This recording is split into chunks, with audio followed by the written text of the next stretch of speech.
Episode 8. Emma Louise's Near-Death Experience. Source: NDERF.org.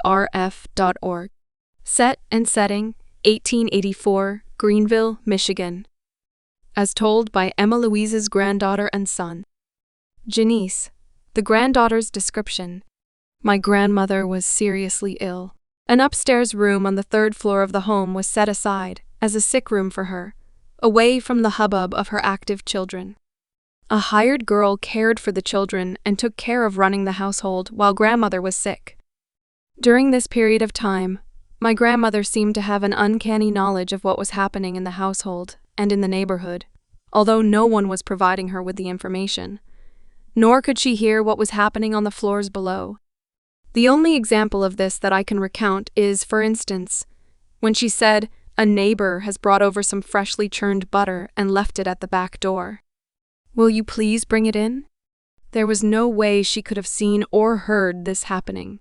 I was told there were many other such instances. There came a time when she became increasingly ill. My grandfather brought in a medical colleague for consultation. While they were with her, she ceased to breathe, and neither my grandfather nor his colleague could feel a pulse. They declared her dead, but my grandfather was not one to give up easily. He rigged up a battery to give a shock to her heart. She began to breathe again and lived another 50 years.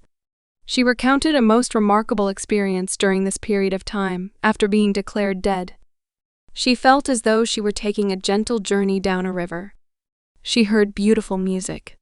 She felt a degree of peace and joy such as she had never experienced before. She believed she was in heaven and recognized that she had died. While this was going on, she began to have conflicting thoughts. I must go back. My children need me versus I can't leave this contentment and beauty. This internal struggle went on for some time. Then she awakened and recovered her health, living a full and satisfying life, and seeing her children all grow up and have successful lives of their own. Emma Louise's son's description. Another vivid memory is the illness of my mother. My brothers and I had German measles, but not severely, however.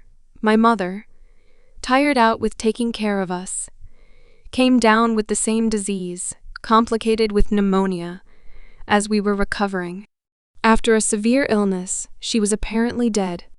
As she was failing, we were called in to say goodbye to her when other doctors pronounced her dead. My father insisted on continuing various restorative measures, including an electrical battery, and after a time, she again began to breathe and lived for another 50 years. One feature of this illness was the clairvoyant dreams in which she seemed to visit other places and see various scenes. She was even able to tell of events and incidents that occurred in the house during her illness and of which no one told her.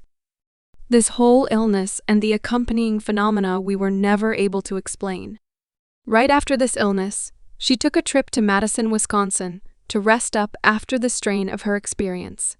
And while crossing Lake Michigan, her steamer caught fire, and she spent most of the night in an open boat in her nightgown.